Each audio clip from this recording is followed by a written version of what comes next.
പ്രിയപ്പെട്ട കുട്ടികളെ, എല്ലാവർക്കും സോഷ്യൽ സയൻസ് ക്യൂസിൻ്റെ പുതിയൊരു ക്ലാസ്സിലേക്ക് സ്വാഗതം. ഇന്നത്തെ ക്ലാസ്സിൽ നമ്മൾ പഠിക്കാൻ പോകുന്നുള്ളത് 2024 ഉപജില്ലാ തലത്തിൽ സോഷ്യൽ സയൻസിൻ്റെ ക്യൂസിൻ്റെ HS വിഭാഗത്തിൽ ചോദിച്ച ചോദ്യങ്ങളും ഉത്തരങ്ങളുമാണ്. ചോദ്യത്തിലേക്ക് കടക്കാം. ഒന്നാമത്തെ ചോദ്യം, ഒരു ജാതി, ഒരു മതം, ഒരു ദൈവം മനുഷ്യന് എന്ന് ശ്രീനാരായണ ഗുരു പറഞ്ഞു. ജാതി വേണ്ട, മതം വേണ്ട, ദൈവം വേണ്ട മനുഷ്യന് എന്ന് സഹോദരൻ അയ്യപ്പൻ പറഞ്ഞു. എന്നാൽ ജാതിയൊന്ന്, മതമൊന്ന്, കുലമൊന്ന്, ലോകമൊന്ന്, ദൈവമൊന്ന് എന്ന് ഉദ്ഘോഷിച്ചത് ആരാണ്? ഇങ്ങനെ പറഞ്ഞത് വൈകുണ്ഠസ്വാമികൾ. ഒരു ചോദ്യത്തിൽ തന്നെ 3 ക്വസ്റ്റ്യനാണുള്ളത്.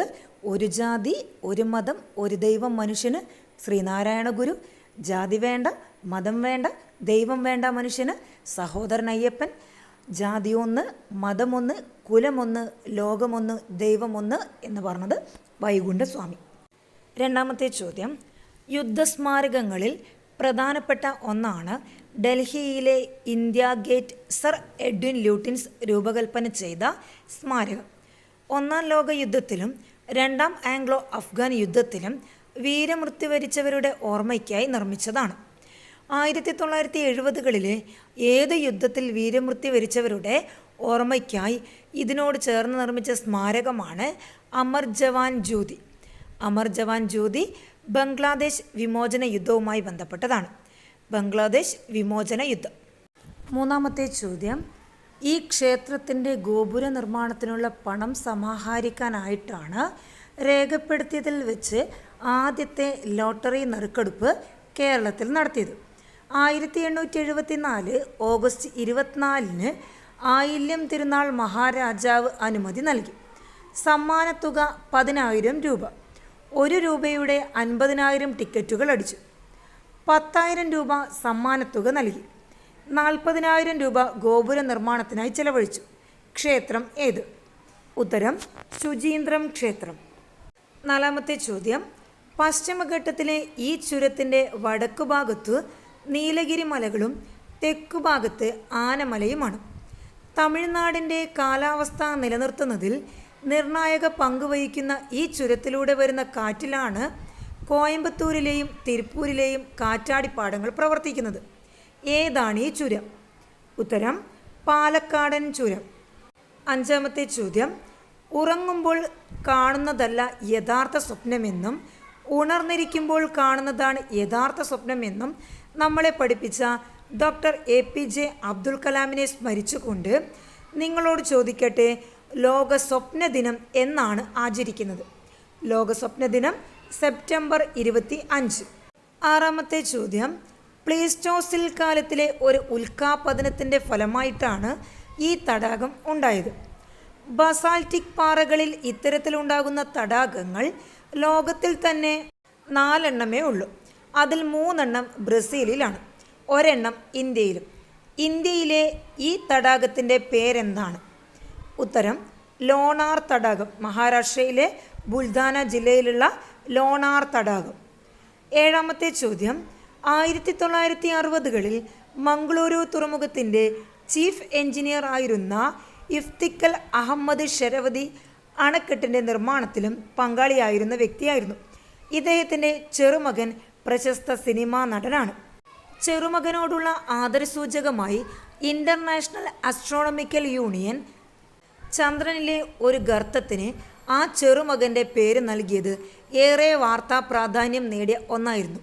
ചെറുമകനെ തിരിച്ചറിയുക. ഉത്തരം ഷാരൂഖ് ഖാൻ.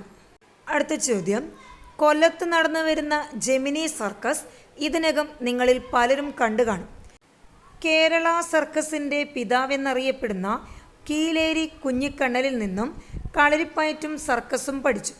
ജെമിനി സർക്കസ് കമ്പനിയുടെ സ്ഥാപകൻ, ജെമിനി ജംബോ സർക്കസ് കമ്പനികളുടെ ഉടമയായ ഇദ്ദേഹത്തിൻ്റെ മൗണ്ട് ബാറ്റൺ പ്രഭു, Nehru, Yuri Gagarin, Valentina Tereshkova, Lal Bahadur Shastri, doctor Radhakrishnan, EMS, AKG, Zakir Hussain എന്നീ മഹാന്മാർ അഭിനന്ദിച്ചിട്ടുണ്ട്. കണ്ണൂർ ജില്ലയിലെ കാവുംഭാഗത്ത് ജനിച്ച ഇദ്ദേഹത്തിൻ്റെ പേര് പറയുക. ഉത്തരം മൂർക്കോത്ത് വേങ്ങക്കണ്ടി ശങ്കരൻ. ജെമിനി ശങ്കരൻ എന്ന പേരിലും അറിയപ്പെടുന്നു. ആത്മകഥയായ മലക്കം മറിയുന്നു ജീവിതം 2012 പ്രസിദ്ധീകരിച്ചു. 9ാമത്തെ ചോദ്യം, നമ്മുടെ സ്വാതന്ത്ര്യ സമര സേനാനികളെ വകവരുത്തുന്നതിന് വേണ്ടി ബ്രിട്ടീഷുകാർ നിർമ്മിച്ച ജയിലാണ് സെല്ലുലാർ ജയിൽ. ഇന്ത്യയിൽ 2 സെല്ലുലാർ ജയിലുകളുണ്ട്. ഒന്ന് ആൻഡമാൻ നിക്കോബാറിലെ പോർട്ട് ബ്ലെയറിലെ കാലാപാനിയിൽ ചരിത്ര സ്മാരകമായി നിലകൊള്ളുന്നു. എന്നാൽ 2ാമത്തെ സെല്ലുലാർ ജയിൽ സ്ഥിതി ചെയ്യുന്നത് എവിടെയാണ്? ഉത്തരം മാർദാനപ്പള്ളി, സെക്കന്ദരാബാദ്. 10ാമത്തെ ചോദ്യം, ദൈവത്തിൻ്റെ സ്വന്തം നാട് എന്ന പരസ്യവിശേഷണ വാചകം കേരളത്തിന് നൽകിയത് വാൾട്ടൺ മെൽഡിസ് ആണ്. ഇദ്ദേഹത്തെ ലൂസിഫർ എന്ന സിനിമയിൽ കൂലി എഴുത്തുകാരൻ എന്ന് അധിക്ഷേപിക്കുകയും ചെയ്തത് ചർച്ചാ വിഷയമായിരുന്നു. The big mango tree, vanity Bagh, small town sea എന്നീ ഇംഗ്ലീഷ് നോവലുകളുടെ കർത്താവും കേന്ദ്ര സാഹിത്യ അക്കാദമി അവാർഡ് ജേതാവുമായ ഒരു മലയാളിയാണ് കേരള സർക്കാർ നിയന്ത്രണത്തിലുള്ള ഒരു പാൽ ഉൽപ്പന്നത്തിന് പരസ്യവാചകം നൽകിയിരിക്കുന്നത്. അദ്ദേഹത്തിൻ്റെ പേര് എന്താണ്? ഉത്തരം അനീസ് സലിം. മിൽമ, കേരളം കണികണ്ടുണരുന്ന നന്മ. 11ാമത്തെ ചോദ്യം, തിരഞ്ഞെടുപ്പുകളിൽ ഉപയോഗിക്കുന്ന ഇലക്ട്രോണിക് വോട്ടിംഗ് മെഷീൻ്റെ രൂപകൽപ്പനയും നിർമ്മാണത്തിനും മേൽനോട്ടം വഹിച്ച ഇദ്ദേഹമാണ് കമൽഹാസൻ്റെ 1986 പുറത്തിറക്കിയ വിക്രം, 1996 ഇന്ത്യൻ എന്നീ സിനിമകളുടെ തിരക്കഥ എഴുതിയത്. സുജാത എന്ന തൂലികാനാമത്തിൽ അറിയപ്പെടുന്ന ഇദ്ദേഹം ആരാണ്? ഉത്തരം എസ് രംഗരാജൻ. അടുത്ത ചോദ്യം, ഷാജഹാൻ ചക്രവർത്തി നിർമ്മിക്കുകയും അദ്ദേഹത്തിൻ്റെ മകളായ ജഹനാര രൂപകൽപ്പന ചെയ്യുകയും ചെയ്ത ഈ കമ്പോളം ഡൽഹിയിലെ തന്നെ ഏറ്റവും തിരക്കുള്ള സ്ഥലമാണ്. കമ്പോളത്തിൻ്റെ പേരെന്താണ്? ഉത്തരം ചാന്ദിനി ചൗക്ക്. 13ാമത്തെ ചോദ്യം, തിരുവനന്തപുരം കരമന വാണിയമ്മൂല മുത്താശാരി കുടുംബത്തിൻ്റെ അവകാശമാണ് ഇതിൻ്റെ നിർമ്മാണം. പച്ച, മഞ്ഞ, ചുവപ്പ്, കറുപ്പ്, വെളുപ്പ് നിറങ്ങളിൽ ദശാവതാരം, അനന്തശയനം, ലക്ഷ്മി, മഹർഷി, തടാക തുടങ്ങിയ ചിത്രങ്ങൾ ഇതിൽ വരയ്ക്കാം. തിരുവോണനാളിൽ ശ്രീ പത്മനാഭസ്വാമി ക്ഷേത്രത്തിൽ ഇത് സമർപ്പിക്കും. കടമ്പ് മരത്തിൻ്റെ തടിയിലാണ് ഇത് നിർമ്മിക്കുന്നത്. പേരെന്താണ്? ഉത്തരം ഓണവില്ല്. 14ാമത്തെ ചോദ്യം, ഈ പ്രശസ്ത കായിക താരം ജനിക്കുമ്പോൾ മുത്തച്ഛൻ ഒരു വള്ളത്തോൾ കൃതി വായിച്ചു കൊണ്ടിരിക്കുകയായിരുന്നു. ആ കൃതിയിലെ മുഖ്യ കഥാപാത്രത്തിൻ്റെ പേര് കുട്ടിക്ക് നൽകി. പിൽക്കാലത്ത് ഈ കായിക താരത്തിൻ്റെ പ്രകടനം കണ്ട് ഇന്തോനേഷ്യൻ മാധ്യമങ്ങൾ സ്വർണം ഉണ്ടാക്കുന്ന കമ്പനി എന്ന് വിളിച്ചു. ആരാണ് ഈ കായിക താരം? ഉത്തരം PT ഉഷ. 15ാമത്തെ ചോദ്യം, സ്വാതന്ത്ര്യപൂർവ്വ ഭാരതത്തിലെ ഒരു വൻ വ്യവസായിയായിരുന്നു ഇദ്ദേഹത്തെ ബർമയിലെ അരി രാജാവെന്ന് വിളിച്ചിരുന്നത്. സ്വതന്ത്രാനന്തരം ഇദ്ദേഹത്തിന് മുഹമ്മദ് അലി ജിന്ന ക്യാബിനറ്റ് റാങ്കുള്ള മന്ത്രി പദവി വാഗ്ദാനം ചെയ്ത് പാകിസ്ഥാനിലേക്ക് ക്ഷണിച്ചുവെങ്കിലും പോയില്ല. മകൻ ഇന്ന് ഇന്ത്യയിലെ IT രംഗത്ത് പ്രമുഖനാണ്. 2005 വരെ ലോകത്തിലെ ഏറ്റവും വലിയ സമ്പന്നനും ആയിരുന്നു. ആരാണ്? ഉത്തരം അസിം പ്രേംജി. വിപ്പോ കമ്പ്യൂട്ടേഴ്സിൻ്റെ അസിം പ്രേംജിയാണ് ഉത്തരം. 16ാമത്തെ ചോദ്യം, മാവേലി നാടുവാണീടും കാലം മനുഷ്യരെല്ലാവരും ഒന്നുപോലെ. മാവേലി എന്ന സ്ഥലം കൊല്ലം ജില്ലയിലാണ്. എന്നാൽ സ്വർഗവും പാതാളവും കേരളത്തിലെ ഏതു ജില്ലയിലാണ്? ഉത്തരം എറണാകുളം. 17ാമത്തെ ചോദ്യം, ഇന്ത്യൻ മലാല എന്ന 2 കുട്ടികൾ അറിയപ്പെടുന്നുണ്ട്. ഒന്ന് മാവോയിസ്റ്റുകളുമായുള്ള പോരാട്ടത്തിൽ കൊല്ലപ്പെട്ട സംഗീതകുമാരിയാണ്. മറ്റൊരാൾ ആദ്യമായി UN മലാല പുരസ്കാരം നേടിയ ഉത്തർപ്രദേശിലെ മീററ്റ് സ്വദേശിയായ പെൺകുട്ടി. ഇന്ന് ഡോക്ടറാണ്. തൻ്റെ ഗ്രാമമായ നംഗ്ലബംബയിലെ നിരവധി കുട്ടികളെ 5 രൂപയ്ക്ക് ഫുട്ബോൾ തുന്നുന്ന ബാലവേലയിൽ നിന്നും മോചിപ്പിച്ചു. ആരാണ് ഈ കുട്ടി? ഉത്തരം റസിയ സുൽത്താന. 18ാമത്തെ ചോദ്യം, 1873 ഞാൻ കൊൽക്കത്തയുടെ നിരത്തിലെത്തുന്നത്.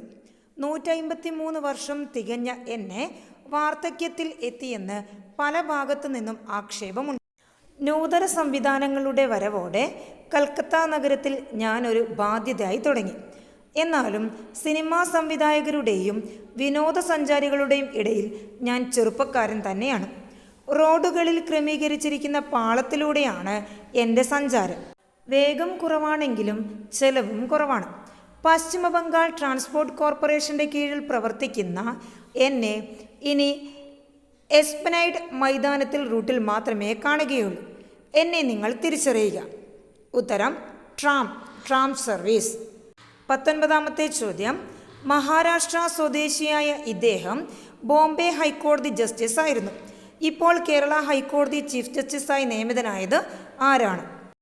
ഉത്തരം ഇപ്പോഴത്തെ കേരള ഹൈക്കോടതി ചീഫ് ജസ്റ്റിസ് നിതിൻ ജാംദാർ. 20ാമത്തെ ചോദ്യം. പാർലമെൻറ്റിൻ്റെ അധോസഭ ലോകസഭയാണ്, ഉപരിസഭ രാജ്യസഭയാണ്.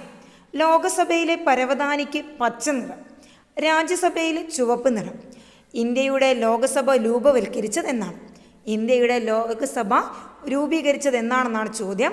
ഉത്തരം 1952 ഏപ്രിൽ 17. 1952 ഏപ്രിൽ 17 രൂപീകരിച്ചത്. ആദ്യമായിട്ട് സമ്മേളനം കൂടുന്നത് 1952 മെയ് 13. ടൈ ബ്രേക്കിംഗ് ക്വസ്റ്റ്യൻസ് നോക്കാം. മനുഷ്യൻ ആദ്യമായി ഉപയോഗിച്ചു തുടങ്ങിയ ലോഹമാണ് ചെമ്പ്. ഇന്ത്യയിൽ ത്രിതല പഞ്ചായത്ത് രാജ് സംവിധാനം നടപ്പിലാക്കിയത് ഏത് കമ്മിറ്റിയുടെ ശുപാർശ പ്രകാരമാണ്? ഇന്ത്യയിൽ ത്രിതല പഞ്ചായത്ത് രാജ് സംവിധാനം നടപ്പിലാക്കിയത് ബൽവന്ത് റായ് മേത്ത കമ്മിറ്റിയുടെ ശുപാർശ പ്രകാരമാണ്. കേരളത്തെ കൂടാതെ ശ്രീനാരായണ ഗുരുവിൻ്റെ ജന്മദിനം ആഘോഷമാക്കാൻ തീരുമാനിച്ച സംസ്ഥാനം? കേരളത്തെ കൂടാതെ ശ്രീനാരായണ ഗുരുവിൻ്റെ ജന്മദിനം ആഘോഷിക്കാൻ തീരുമാനിച്ച സംസ്ഥാനമാണ് കർണാടക. അടുത്ത ചോദ്യം. പുസ്തകം വായിച്ചാൽ ജയിൽ ശിക്ഷ കുറയുന്ന രാജ്യമാണ് ബ്രസീൽ. വിമാനത്തിൽ കൊണ്ടുപോകാൻ പറ്റാത്ത ലോഹമാണ് മെർക്കുറി. അധികാരത്തിലിരിക്കെ വധിക്കപ്പെട്ട ഏക ഇന്ത്യൻ പ്രധാനമന്ത്രിയാണ് ഇന്ദിരാഗാന്ധി. കേരളത്തിലെ അശോകൻ എന്ന് വിശേഷിക്കപ്പെടുന്നത് ആരെയാണ്? കേരളത്തിലെ അശോകൻ എന്ന് വിശേഷിപ്പിക്കപ്പെടുന്നത് വിക്രമാദിത്യ വരഗുണൻ. ഇതുപോലുള്ള ക്വിസ് വീഡിയോകൾക്ക് നമ്മുടെ ചാനൽ സബ്സ്ക്രൈബ് ചെയ്യുക. വീഡിയോ ഇഷ്ടപ്പെടുകയാണെങ്കിൽ ലൈക്ക് ചെയ്യുക, കമൻറ്റ് ചെയ്യുക, കൂട്ടുകാർക്ക് ഷെയർ ചെയ്യുക. അടുത്ത ക്ലാസ്സിൽ വീണ്ടും അടുത്തൊരു ക്വിസുമായി കാണാം. ബൈ.